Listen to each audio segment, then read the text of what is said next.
Selon plusieurs experts américains, à partir de cette nuit jusqu'à demain, l'Ukraine doit se préparer à une vague d'attaques, selon plusieurs experts. Bon, je crois que c'est quand même évident. Il y a d'ailleurs le ministre des Affaires étrangères russe, monsieur Sergei Lavrov, l'incontournable Sergei Lavrov, qui a déclaré clairement que c'est acté, la Russie va donner une réponse proportionnelle à l'attaque avec des armes américaines.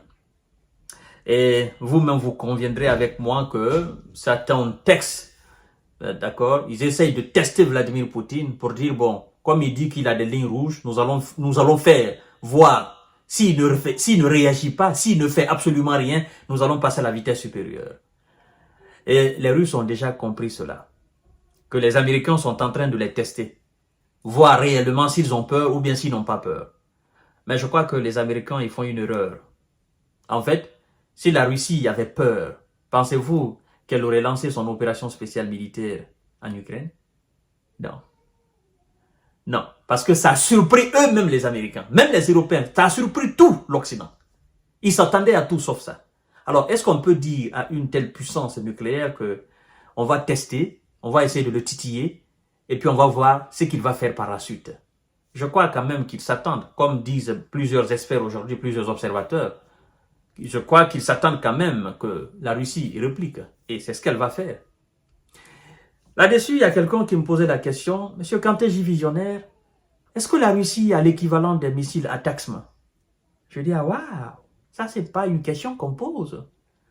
La Russie a une multitude de missiles qu'on ne peut pas dénombrer même, de type, ou qui dépassent même en qualité, en portée, en puissance, en explosive, c'est que l'ATACMS. D'abord, vous savez qu'il y a les S-300, il y a les S-400, il y a les missiles Iskander, il y a les missiles Kinjal.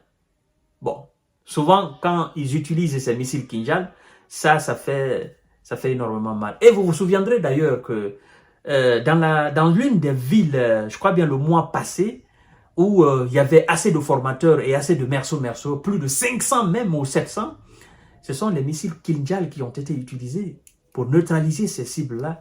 J'ai oublié le nom de la ville ukrainienne et ça fait énormément couler d'encre. Énormément couler d'encre, mesdames et messieurs. Alors, d'abord, voyons quelques missiles. Voyons ce que c'est que le missile Kinjal. Pour vous donner un ordre d'idée, c'est très important, mesdames et messieurs. Missile Kinjal. Missile aéro-balistique air-sol. D'accord? Kinjal. Propulsion à propégole. Sa masse de lancement est estimée à 4 tonnes. Missile Kinjal. Sa longueur est de 7,3 mètres. Diamètre estimé à 0,92 mètres. Vous comprenez? Vitesse déclarée à Mach 10. Mach 10. Vous allez voir tout à l'heure. La portée déclarée est de 2000 km.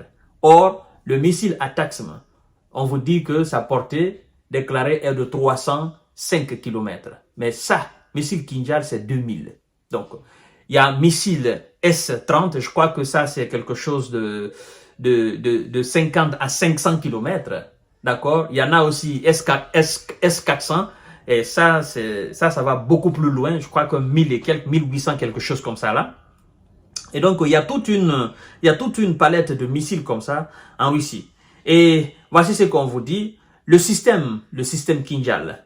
Le système se compose d'un avion lanceur MiG-31K, d'accord, emportant un missile 9C-77-60. Cet avion lance le missile à la vitesse initiale, indispensable à son fonctionnement normal.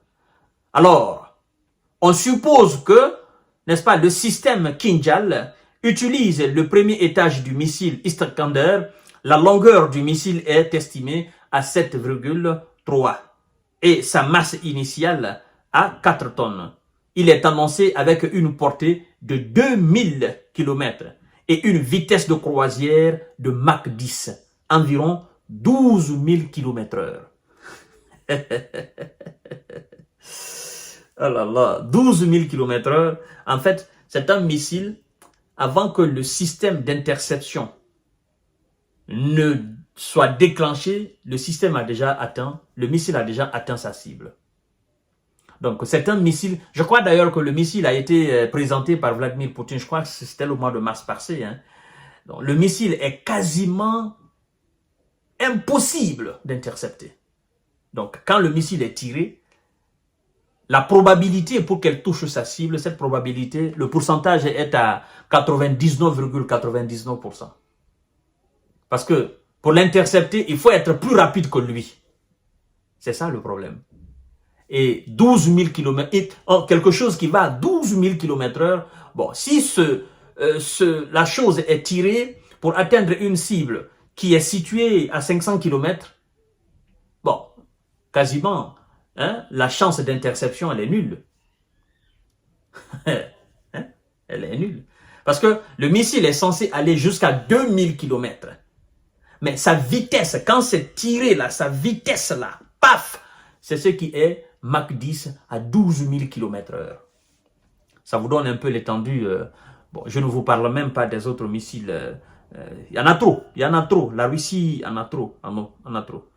Donc, le chef de la diplomatie russe, M. Sergueï Lavrov, promet que la Russie promet une réponse appropriée après que la Russie ait affirmé avoir été visée par les tirs de missiles ATACMS. M. Sergueï Lavrov a promis ce mardi une réponse appropriée, n'est-ce pas, aux tirs ukrainiens de missiles américains ATACMS contre la Russie, dénonçant l'implication des États-Unis dans ces frappes et y voyant une nouvelle phase dans le conflit. Si les missiles de longue portée sont utilisés depuis l'Ukraine vers le territoire russe, cela signifie, écoutez très bien ce qu'il dit, c'est pas un fou, c'est un homme très réfléchi et très informé. Si des missiles de longue portée sont utilisés depuis l'Ukraine vers le territoire russe, cela signifie qu'ils sont opérés par les experts militaires américains. Nous considérons cela comme une nouvelle phase de la guerre occidentale contre la Russie et nous réagirons en conséquence, a déclaré Sergueï Lavrov, représentant, n'est-ce pas, à l'ONU devant la presse à Rio de Janeiro, au Brésil, n'est-ce pas, après le G20, intimant aux Occidentaux de lire la totalité de la nouvelle doctrine russe sur le recours à l'arme nucléaire. Monsieur Sergueï Lavrov, ne vous inquiétez pas, ils l'ont déjà lu et ils ont déjà compris. Sergueï Lavrov dit quelque chose de très très important. Quand il dit, si les missiles ATACMS américains de longue portée sont tirés de l'Ukraine pour attaquer la Russie,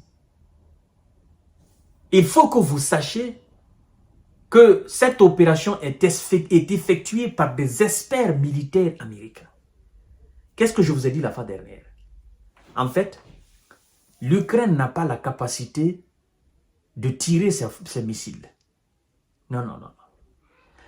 Et pour tirer ces missiles, on a besoin des appareils de direction américains. Comme a dit le Premier ministre britannique quand il s'est rendu à Washington pour discuter de s'ils doivent donner l'autorisation ou pas à l'Ukraine. Il a dit, nous ne pouvons pas prendre la décision toute seule parce que nous aurons besoin des appareils de direction des Américains pour guider les missiles. Il n'a pas dit les appareils de direction de l'Ukraine pour guider nos missiles. Il a dit les appareils de direction des États-Unis pour guider les missiles Storm Shadow, les missiles de longue portée britanniques contre la Russie. Et donc, ça met la puce à l'oreille. Sergueï Lavrov a dit la vérité. Ce sont les experts militaires américains alors qui tirent ces missiles sur la Russie. Attendons voir ce qui va se passer. D'accord? Mais ce qui va se passer, ça ne sera pas joli. Je vous donne rendez-vous tout à l'heure pour notre série d'informations. Merci beaucoup.